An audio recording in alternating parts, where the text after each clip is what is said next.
블레셋 사람들은 이스라엘과의 이 전투에서 전리품으로 가져온 여호와의 궤를 어떻게 해야 좋을지 알지 못했습니다. 물론 처음에는 자신들이 섬기는 다곤신의 승리라고 여기고 다곤 신전에 가져다 놓았지만 그것으로 인해서 다곤 신상이 파괴되었습니다. 그래서 이리저리 옮겨다 놓았지만 언약궤가 가는 곳마다 블레셋에는 큰 재앙이 일어났습니다. 그 이유는 교만이 하나님을 업신여겼기 때문이라고 했습니다. 그리고 우상에게 하나님의 재앙이 임하는 것이고 또 인간의 지혜로는 하나님의 재앙을 막을 수 없다고 했습니다. 오늘 우리가 읽은 말씀에서는 이제 하나님의 궤를 돌려보내기로 결정을 하고 그 일을 진행하는 일이 나옵니다. 블레셋 사람들은 나름대로 신중하게 하나님의 궤를 다루기 시작했습니다.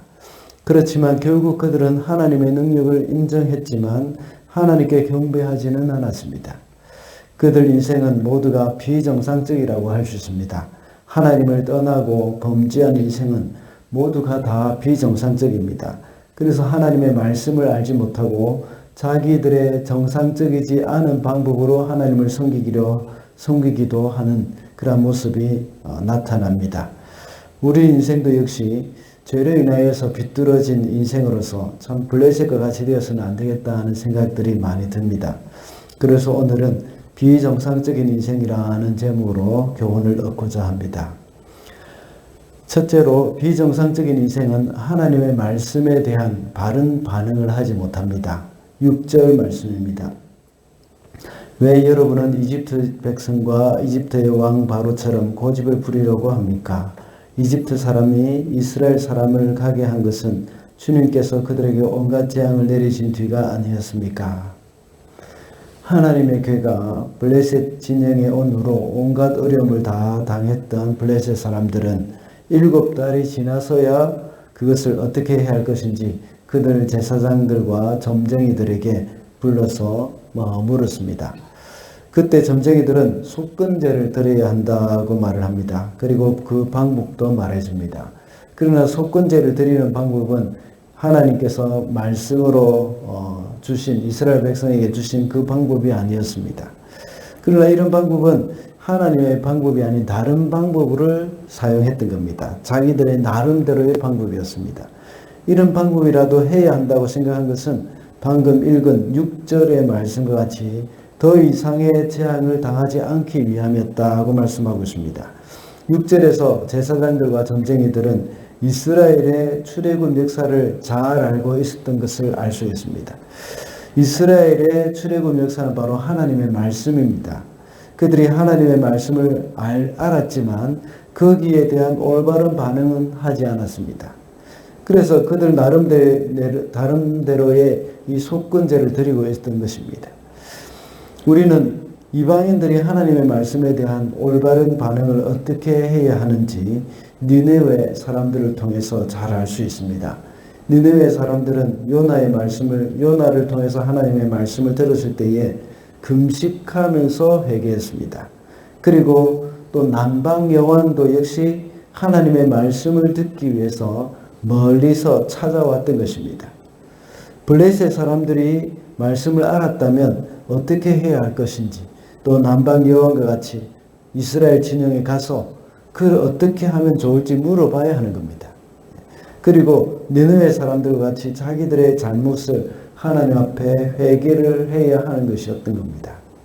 그러나 죄 많은 비정상적인 인생으로서는 이렇게 하나님의 말씀을 알았지만 올바른 반응을 하지 못했던 겁니다. 우리 성도들은 날마다 하나님의 말씀을 통한 이 하나님의 가르침을 사모하는 마음이 있어야 할 뿐만 아니라 그 말씀 앞에서 겸허하게 무릎을 꿇고 죄를 돌이키는 삶을 살아야 합니다. 둘째로 비정상적인 인생은 하나님이 행하신 일을 깨닫지 못합니다. 9절입니다.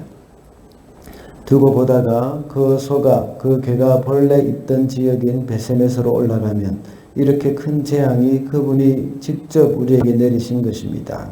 그러나 소가 다른 곳으로 가면 그것은 그분이 우리를 친 것이 아니라 우리가 우연히 그런 재앙을 당한 것임을 알 수 있습니다.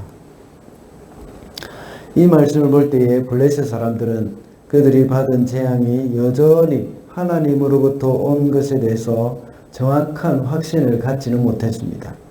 그래서 서가가는 방향에 따라서 하나님의 재앙인지 아닌지를 알아보겠다고 말을 하고 있습니다. 그들에게 내려진 재앙은 하나님으로부터 온 것임이 분명함에도 불구하고 거기에 대해서 깨닫지 못하는 이유는 그들이 하나님을 떠난 범죄한 그런 인간이고 또 비정상적인 인생들이었기 때문이라고 볼 수 있습니다. 블레셋 사람들뿐만 아니라 온 인류가 하나님을 떠났기 때문에 하나님이 행하신 일을 깨닫지 못하고 있습니다. 우리에게 나타나는 여러 가지 일을 통해서 하나님의 손길을 깨닫고 하나님께로 달려가야 그것이 정상적인 겁니다. 그래서 오늘 본문에 나오는 블레셋 사람들과 같이 우상의 제사장이나 점쟁이에게 그들은 달려가고 있는 겁니다. 믿는 자들 중에서도 역시 하나님께 나아가는 것이 가장 확실한 방법이라는 것을 그것도 역시 알고 있는 그런 사람들이 대부분입니다. 모든 사람들이 그렇죠. 그것을 이 수도 없이 경험하였고 또 그것을 알고 있었지만 또다시 잘못된 방법을 선택할 때가 얼마나 많이 있습니까? 하나님만 의지하고 하나님께 기도하는 그런 마음, 말씀으로 충만하게 하나님과 동행할 때에 우리의 영혼에 참된 평안과 안식을 경험하게 될 것입니다. 그런데 시간이 지나면 또다시 의심을 하고 하나님의 역사를 깨닫지 못하는 경우가 얼마나 많이 있습니까? 우리는 끊임없이 하나님만 의지하고 그분께만 달려가야 하는 겁니다. 블레셋 사람들은 그렇게 하지 못하였고 그 하나님께서 행하신 그 일들을 그들이 깨닫지 못하고 아직도 거기에 대한 의심을 하고 있는 것을 보게 됩니다. 마지막으로 비정상적인 인생은 하나님의 역사를 보고도 세상으로 돌아가 버립니다. 16절입니다. 블레셋의 5 통치자들도 이것을 다 보고 나서 그날로 에그론으로 돌아갔다. 블레셋 사람들은 제사장과 점쟁이의 말대로 했습니다. 역시 하나님의 궤를 실은 수레를 끄는 손은 좌루나 우루나 치우치지 않고 곧바로 벳세메스로 향해 갔습니다.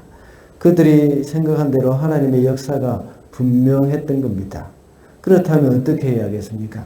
당연히 하나님께 예배하고 하나님을 섬기는 것이 맞습니다. 그러나 16절의 말씀과 같이 그들은 에그론으로 다시 돌아갔다 하고 말씀하고 있습니다. 그들이 이스라엘과의 전쟁에서 승리할 수 있었던 것은 다곤의 능력이 아니었음을 인정했어야 합니다. 그리고 거기서 돌이켜 에그론으로 돌아갈 것이 아니라 마음을 돌이켜서 하나님 앞에 겸손히 나아가야 하는 겁니다. 그들은 하나님의 궤 앞에 엎드려진 그 다곤 신상을 보고도 하나님께 엎드리지 않았습니다. 자신들은 하나님께 엎드리지 않았습니다. 그리고 언약궤가 가는 곳곳마다 독종이 나고 또 전염병이 났지만 하나님을 인정하려고 하지 않았습니다. 그리고 오늘은 그 모든 것이 하나님이 행하신 일이라는 사실이 분명하게 드러난 순간이었지만 그들은 그냥 에그론으로 돌아가 버렸습니다. 우리의 삶 속에서도 역시 이렇게 하나님의 역사를 분명히 경험한 일들이 얼마나 많습니까? 말씀을 통해서도 우리가 하나님께서 우리에게 행하신 일들을 보게 되고 하나님이 우리에게 또 죄를 지적해 주실 때도 있고 그럼에도 불구하고 하나님께로 돌아가지 않는 그런 일들이 많이 일어나고 있습니다. 예배를 통해서 하나님의 은혜를 맛보고 하나님께서 우리에게 기도 응답해 주신 것들 얼마나 많이 경험했습니까? 그럼에도 불구하고 또다시 세상으로 돌아가 버리는 일들이 많이 있습니다. 마치 블레셋 사람들이 다곤 신으로 돌아가 버리듯이 또다시 세상으로 돌아가 버리는 겁니다. 그래서 전에 하던 대로 죄를 짓고 돈을 우상으로 섬기고 권력과 명예를 우상으로 섬기고 내 자존심을 우상으로 섬기는 그런 일들이 많이 일어납니다. 우리는 하나님이 우리에게 행하신 일을 잊지 말고 하나님만 섬기는 자들이 되어야 하겠습니다. 말씀을 맺겠습니다. 오늘은 비정상적인 인생이라는 제목으로 말씀을 살펴봤습니다. 비정상적인 인생은 하나님의 말씀에 대하여 올바른 반응을 하지 못하고 하나님이 행하신 일도 깨닫지 못한다고 했습니다. 그리고 비정상적인 인생은 하나님의 역사를 보고도 세상으로 돌아가 버린다고 했습니다. 범죄하여 하나님을 떠난 인생은 모두가 다 비정상적인 인생입니다. 그러나 우리는 주님만 섬기는 자들이 되어야 하겠습니다.